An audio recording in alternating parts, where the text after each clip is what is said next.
Hey, this is Matt once again. Welcome back to another video, and this is a paid request for Arron. Thank you so much for that. For those interested in requesting any type of videos, movie reviews, re-reviews, random thoughts, streams, commentaries, video game playthrough for an hour, or full playthrough, tier list, ranking, whatever the case may be, feel free to send it either directly to my PayPal. I do have a CashApp as well. Links are down below in the info box, and I will get to it as soon as I possibly can. And holy shit, was this film bad.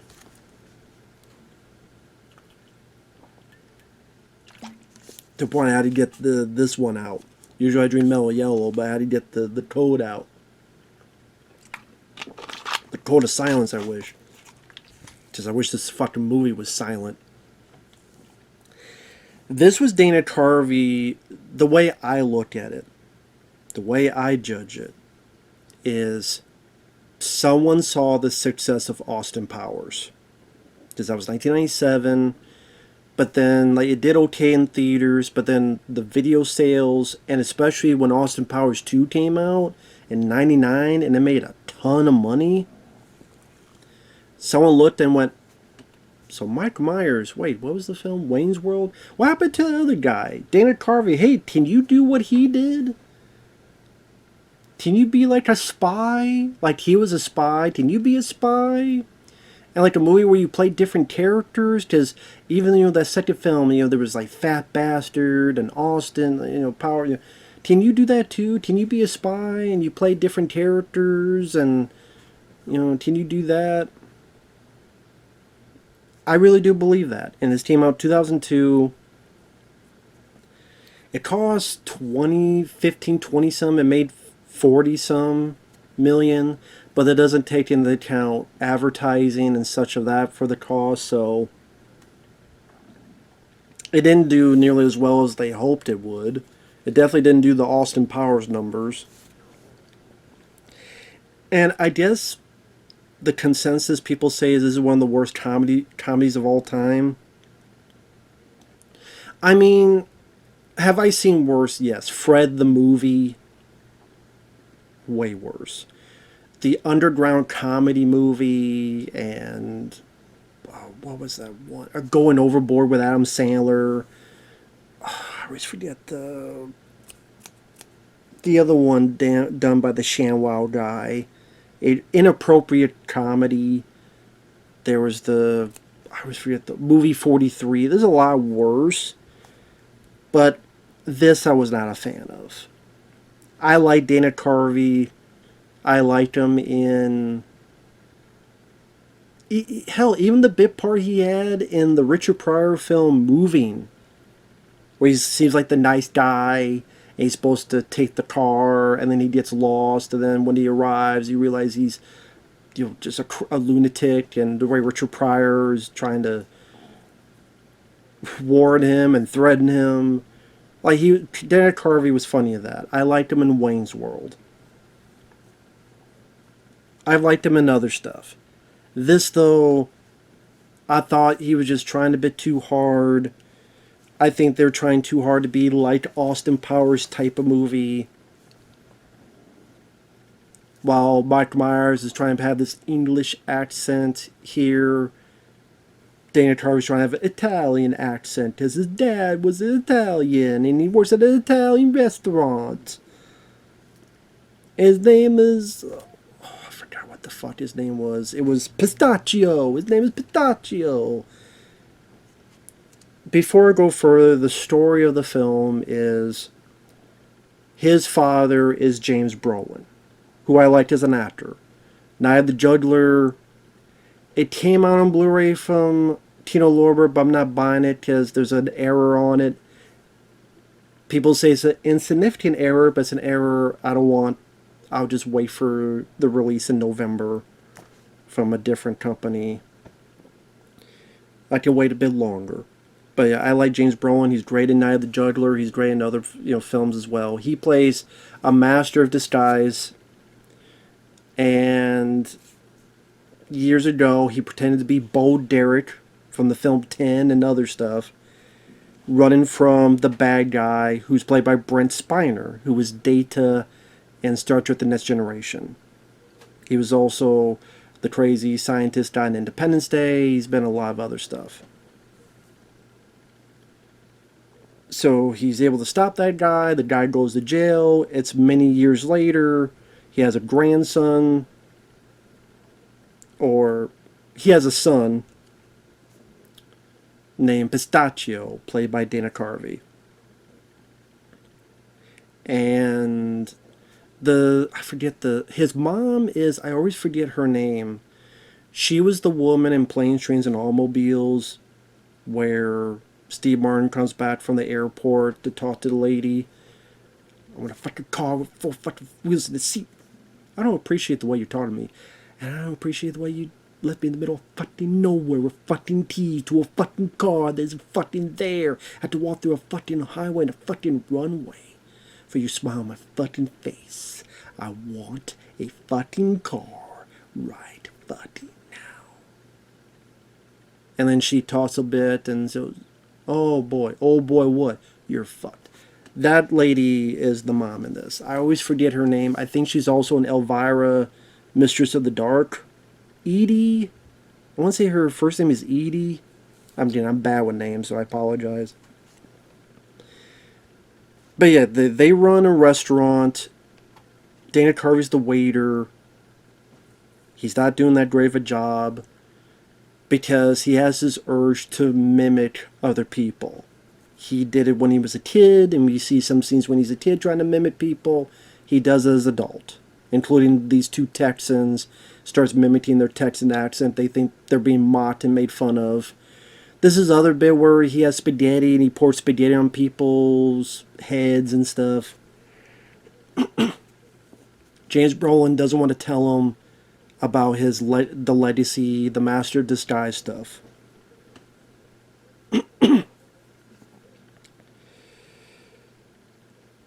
Long story short, the parents get kidnapped. He needs to find his parents. He gets help from his grandfather, who teaches them the ways of being a master disguise. This is who your father was. This is who I was. This is your legacy of the family. I'm going to teach you how to do it, how to fight or slap. In this case, you need an assistant, which is Jennifer Esposito, who I like, a beautiful lady. Hell, she was in I Still Know What He Did Last Summer. She was beautiful in that. And pretty much she's doing more of the work while he is kind of hanging about and does disguises. And they're disguises that you could tell the Dana Carvey, and it's kind of like him doing characters that be rejects for SNL. Kind of rejected SNL skits. And that's kind of the rest of the movie. Thankfully, the movie is short. It's an hour and 12 minutes when the end credits start. And it either goes back to Brent Spiner getting James Brolin to pretend to be these famous people to steal certain things for him, or Dana Carvey mess with Jennifer Esposito. You have the training, you have him doing these disguises, and again, him doing a series of characters. Now, that can work. Fletch, for example, with Chevy Chase, he made that work. That was a fun film. This, though, I didn't think the comedy was that funny. I just depends how much you laugh at Dana Carvey having an Italian accent.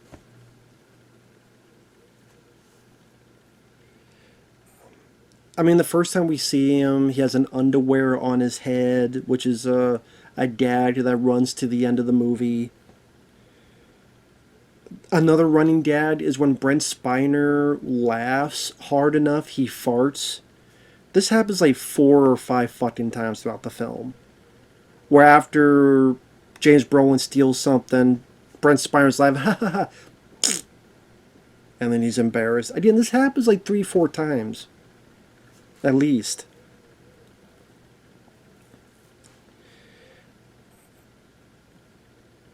When the grandfather arrives, it does an Exorcist parody. Like when the priest arrives at the house. And then the guy explains who he is.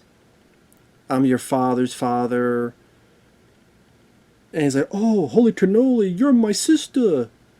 random stupid shit like that. When it shows the history of their family doing master disguises, it shows one of them was disguised as Abraham Lincoln to be a good speaker, and by doing it, he goes, "I like to move and move it. You like to move and move it. Let's party, boys. You like to move and move it. I like to move and move it." So if you want to see Dana Carvey dressed up as Abe Lincoln going, "I like to move and move it. You like to move and move it," then this is the movie for you. If you like movies where they do that typical fucking joke where at one point they did a fucking book blank for dummies. In this case, Master Disguise for Dummies. Remember that was a thing? Those books blank for dummies? They did that for, I think, Bride of Chucky. I always thought that joke was lame.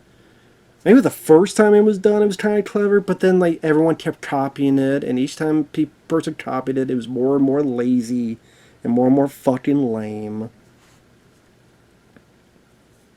And then the number of impressions he does.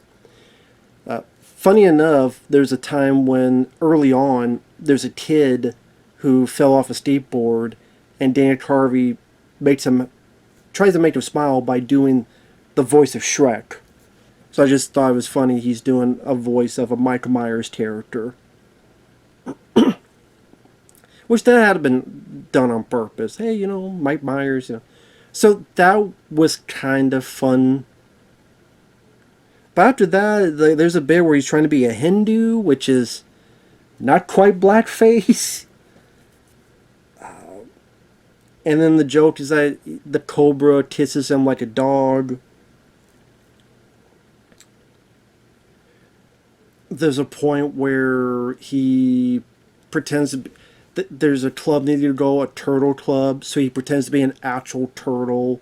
That's probably the most famous bit in this movie. Which, of course, at my school, they don't want to talk about anything with movies of actual worth of shitness. It was either the new Adam Sandler film, which some I liked, some I don't, or this fucking movie, where they reference the turtle joke. "Oh, am I not turtly enough for the Turtle Club?"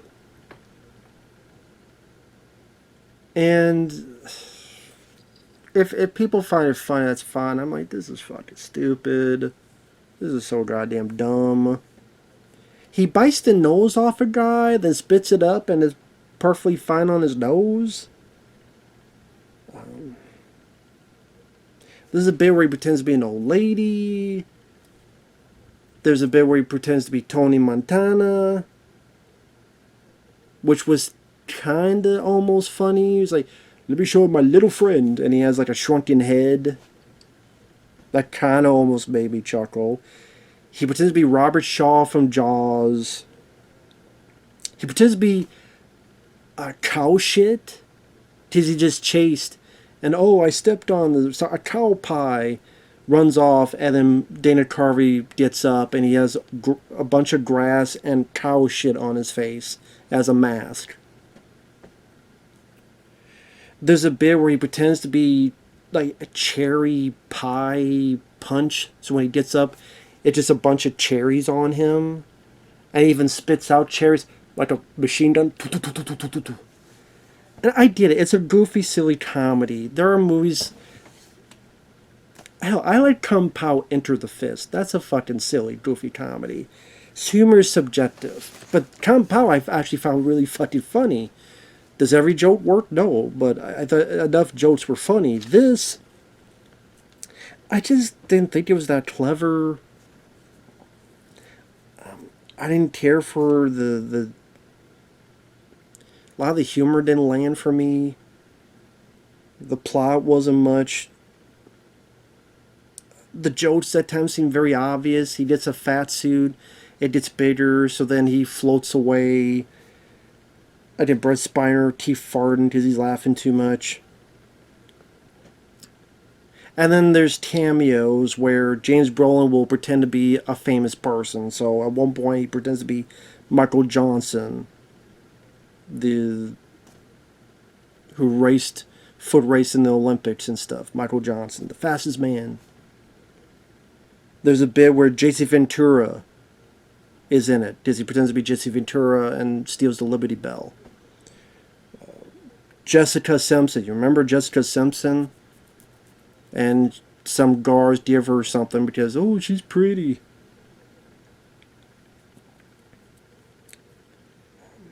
There might be someone else, but those are the three I remember.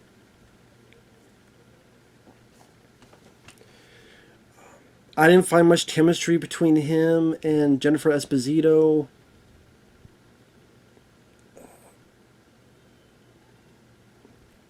And I don't know, just something about how I could tell they tried to be Austin Powers. Even the finale, where now Dana Carvey's doing a fight, and just like Austin Powers, Mike Myers had the judo chop, instead it's the slap. And there was this dummy he would try to have a slap fight with, and the training dummy would beat him up or pull his pants down. And they love the phrase, who's your daddy? Because they said, who's your daddy, like 10 times throughout the film. Slap him, who's your daddy? Who's your daddy? Who's your daddy? Who's your daddy? But at the end, there's the bad guy's lair and a bunch of fucking ninjas show up. So he's fighting the ninjas like if Austin Powers was fighting judo chop, judo chop. Here's just the slapping. Eventually, James Brolin, he's been brainwashed to think he's Brent Spiner. Dana Carvey makes him realize, hey, remember? And he pulls his underwear out and puts on his head. Remember I had the underwear on my head? And that snaps James Brolin out of it. They escape. They find Brent Spiner later, and that's when Dana Carvey pretends to be George W. Bush. They get him, and then the movie's over. And what's funny is that you watch the end credits, there's a lot of stuff they deleted. Like during the end credits, they show there's this other character that looked like a reject from Willy Wonka, like a fat Willy Wonka. There's another guy that tried to be like Russell Crowe, or either Russell Crowe from Gladiator, or I believe that's what he was trying for. And there's other stuff that was deleted. There's a bit with a fucking Tyrannosaurus Rex where he looked like a... I'm guessing like for the... when they're showing the family history, there's a bit where the queen chases someone down and stops a thief, but the queen is played by Dana Carvey. There's a bit with a Cayman and a T-Rex, and they have like an animatronic T-Rex. I'm like, wow, what a waste of money. They spent all this time, all this money on an animatronic T-Rex, and only to be put into a deleted scene at the end credits. And it shows how flimsy the fuck the story is if they're able to pull this much shit out to be an hour and 12 minute movie and have this much shit at the end for, deleted scenes and like a teeny bit of bloopers. So I'm like, well, that really shows how little direction this film fucking had.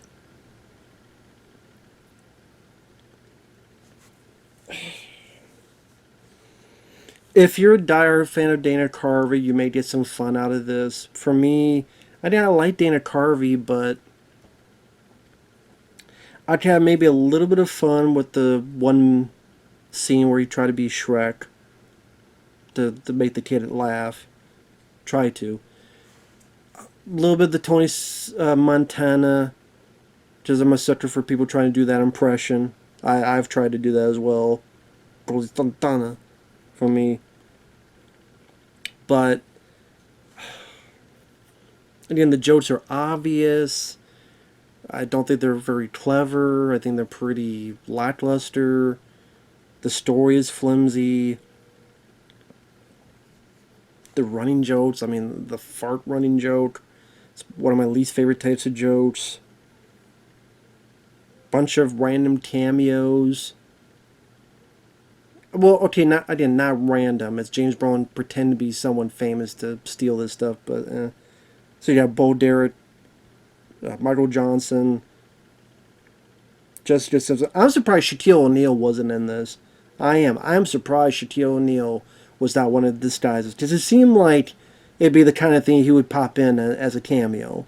I don't know why. But yeah,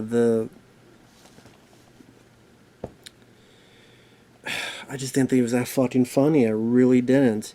Again, thank God this is only an hour and 12 minutes. But I just found Dana Carvey's Italian accent character annoying. I just found him irritating. And I think, at least with the first Austin Powers, I do think Mike Myers had a bit of charm. And in fact, Dr. Evil was actually my favorite character. That, and specifically that character in that movie, I thought was really funny. $1 million. And people laugh at him. Shush. Shush it. When they kept repeating it and burying it into the ground in the sequels, it got less funny. But the first time around, it felt more fresh, it felt more funny, and it felt more of an interesting character. And I do think Mike Myers did a better job with those type of characters. Like Austin Powers, I didn't find annoying in the first movie. Dr. Evil, I thought was a very memorable villain in his own way in the first movie. Brent Spiner,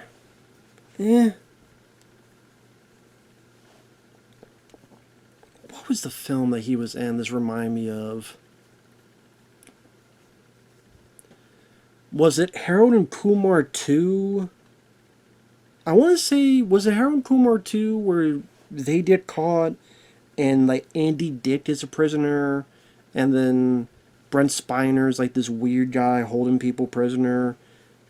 I could be wrong, but I swear there was Harold Kumar go to Guantanamo Bay. And that's what it reminded me of, Brent Spiner in this. And hell, I like that movie more than this. I mean, I like all three Harold Kumars. I think the first one's the best.